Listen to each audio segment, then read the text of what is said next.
네, 반갑습니다. 오늘도 카메라를 좀 켜봤는데요. 오늘은 재미있는 스몰 토크라고 해야 되나요? 요즘 트래시 토크라고도 하던데 오늘은 또 거기에 맞춰서 대화를 좀 해보고 싶어요. 제가 개인적으로 좀 궁금한 부분이기도 했고 뭔가 정립이 좀 안 돼 있는 것 같기도 해요. 오늘 영상은 현장에서 듣는 이야기들을 좀 종합해서 같이 좀 이야기를 해볼 건데 정확하게 아시는 분들 계시면 아니면 그게 아니더라도 좀 알고 계셨던 부분들이 있으시면 같이 한번 댓글로도 공유해 주시면 서로 되게 공부가 잘 될 것 같아요. 여러분들은 TMR하고 TMF하고 구분을 하십니까? 제가 알기로는 TMR이라는 것은 전 세계적으로 다 쓰는 단어고 뭐 학회나 논문에도 쓸 만큼 어떤 공식적인 단어라고 저는 알고 있어요.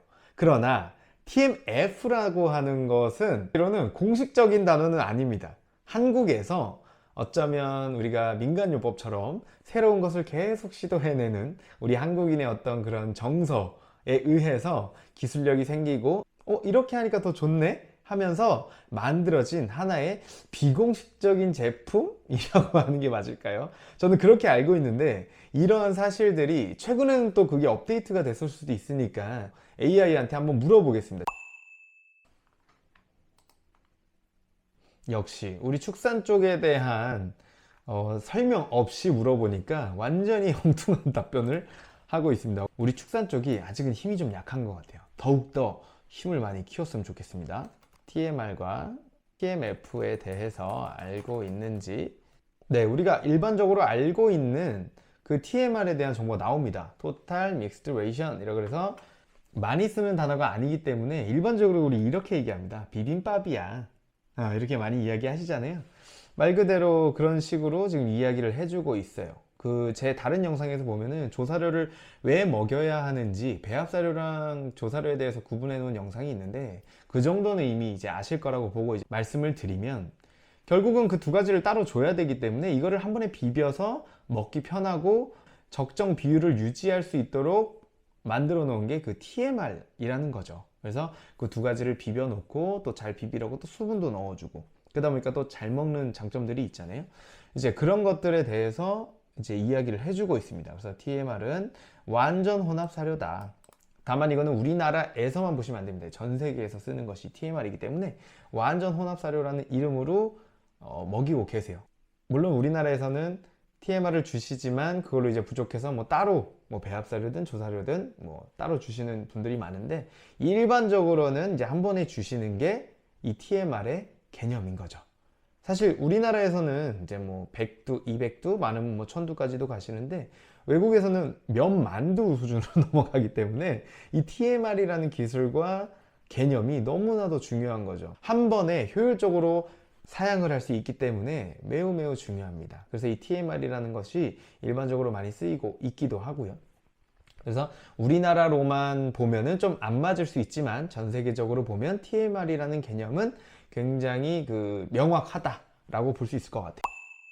그래서 특징도 나옵니다. 소가 골라 먹지 못한다. 생산성이 올라간다. 뭐 이렇게 이야기가 나와 있고요. 아무래도 또 잘 먹으니까요. 예. 반추위가 안정적이다. 골라 먹는 친구들은 많이 낮아질 거기 때문에 반추위가 안정된다. 물론 당연히 그렇겠죠. 소가 골라 먹지 못한다라고 했기 때문에 못한다라기보다는 덜 골라 먹게 되겠죠. 그렇기 때문에 반추위가 안정적이 돼서 소화 효율도 좋아진다. 그게 특징이죠. 자, 그 다음에 이제 TMF를 보겠습니다. 이렇게 나오네요. 발효 혼합사료라고 나오네요. 정의는 TMR을 만든 뒤 유산균 등으로 발효시킨 사료다 라고 나오네요. 핵심은 섞는 다음에 발효까지 의도대로 한다 이겁니다. 그래서 특징은 장기 저장이 가능하다. 왜냐하면 우리가 원하는 균들 위주로 넣어줬기 때문에 곰팡이균이나 이런 것들을 어느 정도 억제도 되고 상하는 것을 좀 방지할 수 있다 이런 개념으로 보는 것 같아요. 기호성은 당연히 올라갈 겁니다. 우리가 원하는 균이라는 게 기호성을 늘릴 수 있는 균, 영양적으로 장점이 있는 균 이런 것들을 선택하기 때문에 당연히 기호성은 올라가는 거고요. 소화율도 당연히 올라가겠죠. 근데 일반적으로 TMF는 이제 낙농보다는 여기도 나와 있지만 한우 위주로 많이 사용하시는 것 같아요. 미생물의 힘을 이용해서 소화를 어느 정도 좀 시켜 놓은 상태거든요. 그러니까 되게 딱딱한 걸 집어넣었 더라도 숙성이 되면 좀 부드러워지는 것처럼 조사료 같은 것들, 소화가 어려운데 그런 것들이 좀 소화가 된 상태니까 소화율이 당연히 소들이 먹었을 때 더 높아질 수 있겠죠. 아까 말씀드린 것처럼 장기 저장 가능이라고 했던 그 부분이 유해균 억제랑 같이 좀 연동되어 있는 부분이라고 우리가 일반적으로 생각하는 것 같아요. 그래서 TMF는 TMR을 발효까지 시킨 업그레이드 버전이다 라고 이제 나오네요. 그럼 TMR이라는 개념은 오래된 것 같은데 TMF라는 개념은 원래 있는 건가요? 학술에도 많이 나오나요? 한국 말고 다른 국가에서 오피셜로 쓰이는지 한번 물어볼게요. 예, 제가 알고 있는 것과 지금도 크게 다르지 않은 것 같습니다. TMR은 완전히 표준화된 개념이라고 나와 있고 전 세계적으로 완전히 정립된 학술 용어라고도 이제 이야기하네요. 전 세계에서 통용이 되는 단어라는 거죠. 근데 TMF는 조금 애매한 개념이라고 알려주고 있네요. 있긴 있는데 용어가 표준화되어 있지는 않다라고 해요. 그래서 제가 알고 있던 것과 크게 다르지는 않은데, 그래서 학술에서 만약에 쓰게 되면 Fermented TMR이라고 이야기를 하네요. 그래서 FTMR이라고 이야기를 하네요. 예, 한국에서 만들어낸 그런 개념이라는 게 어느 정도는 좀 속성이 좀 맞는 것 같고, 보통 동아시아에서 많이 쓴다라고 하네요. 한국과 일본 쪽, 네, 그쪽에서 많이 쓴다라고 하고 있고, 이건 또 국가마다 원하는 균이나 이런 것도 또 다른 것 같아요. 이게 지금 사실은 TMR도 발효가 안 되는 건 아닐 거잖아요. 우리가 숙성도 시킨다라고 했었고, 생산한 지 일주일 뒤에 제품을 일부러 받으시는 분들도 계셨고, 받으셔서 뭐 한 달 뒤에 숙성해서 먹여 라고 하셨던 분들도 굉장히 많았는데, 이런 개념이 TMR을 쓰시면서 아, 발효된 게 더 좋다, 숙성된 게 더 좋다라고 느끼신 분들이 그렇게 하셨었는데, 아니 이거를 내가 원하는 균으로 발효를 시켜서 한번 해봐야겠다라고 시작된 게 바로 우리 한국에서 지금 한우 시장에서 많이 이용하고 있는 그 TMF가 된 거라고 지금 보여집니다.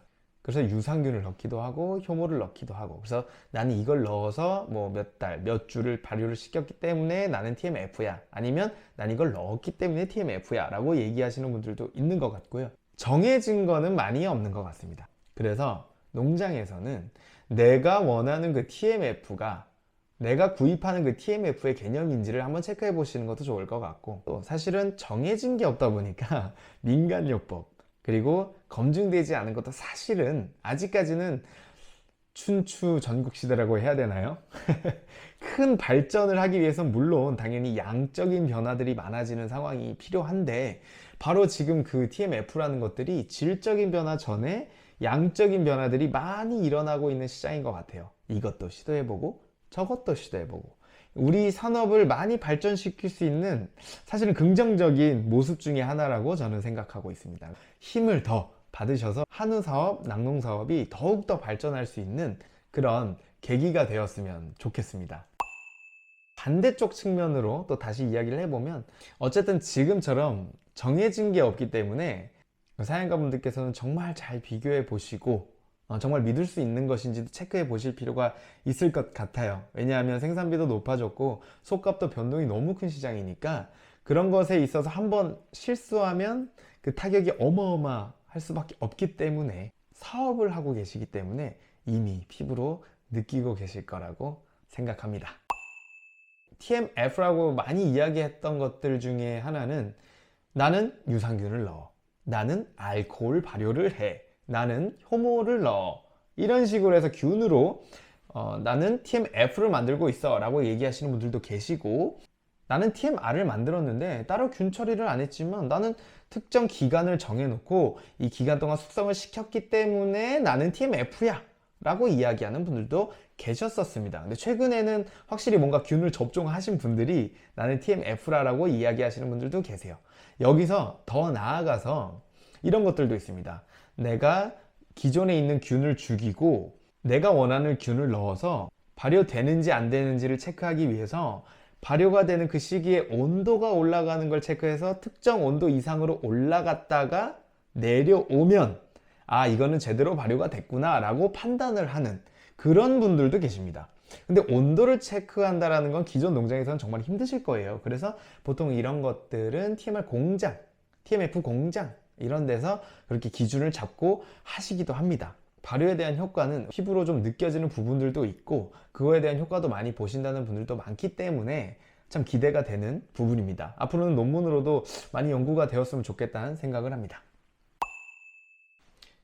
예, 이 부분에 대해서 조금 더 이야기를 해보자면, 자, 이런 게 있습니다. 발효를 한다는 그 개념 하나 때문에 발효만 하면 다 성적이 잘 나오는 것처럼 또 오해했던 또 시대도 있었어요. 좋은 원료를 써서 발효도 잘 하고 이렇게 하면은 좋은 원료를 소들이 균형적으로 많이 먹게 되는 것이기 때문에 성적이 잘 나오는 경우를 많이 볼 수가 있었어요. 그러나 이 발효에 너무 또 오해를 갖게 되면 어떤 원료를 써도 발효를 통해서 물론 개선이 되는 건 맞을 겁니다. 어떤 원료든 개선이 될 확률이 높죠.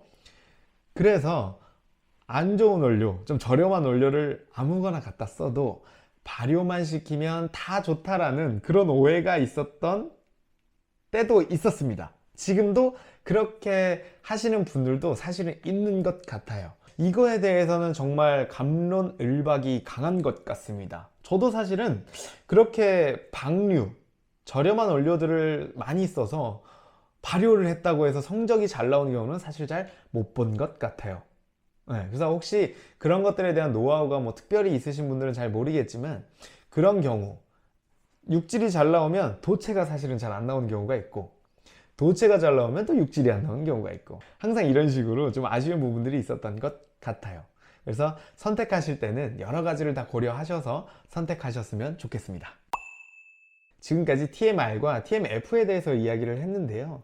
TMF라는 게 참 유행이니까 요즘에 정말 많은 가설과 속설과 이야기들이 있는 부분인 것 같아요. 제가 이야기하지 않은 부분들도 굉장히 많을 거거든요. 그래서 철학을 가지고 만드시는 분들도 계시기 때문에 제가 말씀드린 그 외의 정보가 있으시면 댓글로도 많이 올려주시고, 그 댓글들을 통해서 서로 이런 것도 있구나 저런 것도 있구나를 공유하면 서로 공부도 되고 더 좋은 사양 관리 방법을 서로 논의하고 서로 같이 힘이 될 수 있지 않을까, 그렇게 조심스럽게 제안드려 봅니다.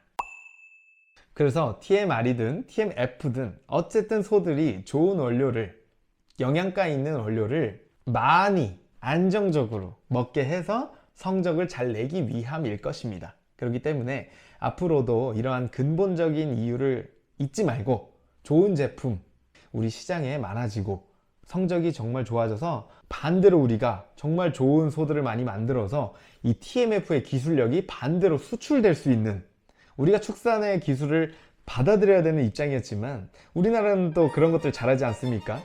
유전 기술도 그렇고 뭐 자동차, 반도체 이런 저력이 있는 국민 아니겠습니까? 우리 축산에서도 그런 모습이 앞으로 나타나는 그런 모습이 있었으면 좋겠습니다. 오늘 영상 여기까지 하겠습니다. 감사합니다.